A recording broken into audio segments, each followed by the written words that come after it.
Clinician, research, leadership, can they all align and can you do all those together? I would say yes to clinician, yes to research, and yes to leadership. And why is that?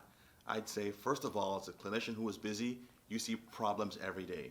And those problems that you see drive your research questions.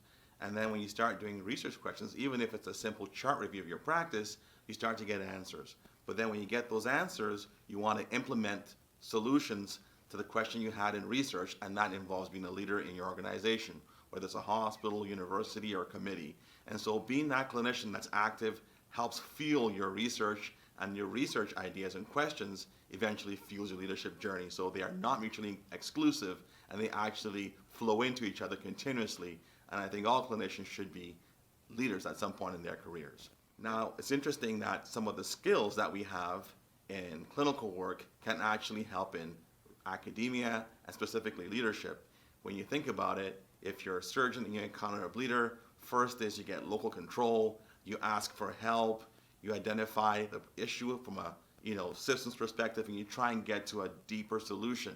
And then eventually you debrief. And likewise, when you have a crisis in your organization, first you get local control of it, then you find the root cause and you try and solve the overall problem that's potentially systemic. So a lot of these skills that we do and use every day, we don't always recognize they're transferable, whether it's in the operating room or the clinic, in de-escalating situations or solving difficult problems. Well, those are also parallels to what you do in a leadership role, and also related to how you run your research team. So I think it's really continuous to flow from being a clinician who's busy, working through your research questions, and then applying some of those translatable skills that you develop in your practice to the leadership realm. So keep them together and try to apply them, and practice makes perfect.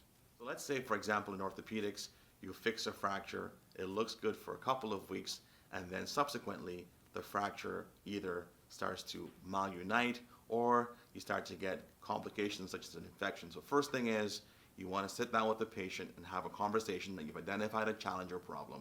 And then you'd want to look at the problem, look at immediate solutions that could be very helpful. And of course, as you're doing that, you want to bring in outside help in the way of, if it's an infection, for example, an infectious disease colleague or potentially a senior colleague to help you really figure things out. And likewise, if you're in an organization and you have a communication breakdown, well, the first thing you want to do is to really contain the amount of damage, bring everybody in and have those intimate conversations, really drilling down as to the cause of the issue, and then bring in an outside help to try and solve, the overall systemic issues in the way of a retreat if needed, or really bringing in senior administrators to help facilitate, discussions that are constructive and safe. So really, from a surgical world to a leadership world, you're using the same skills back and forth, and same thing applies to leading research teams and working within research, asking deep questions that could be solved with initial deep dives and then broadening the scope to bring in outside help.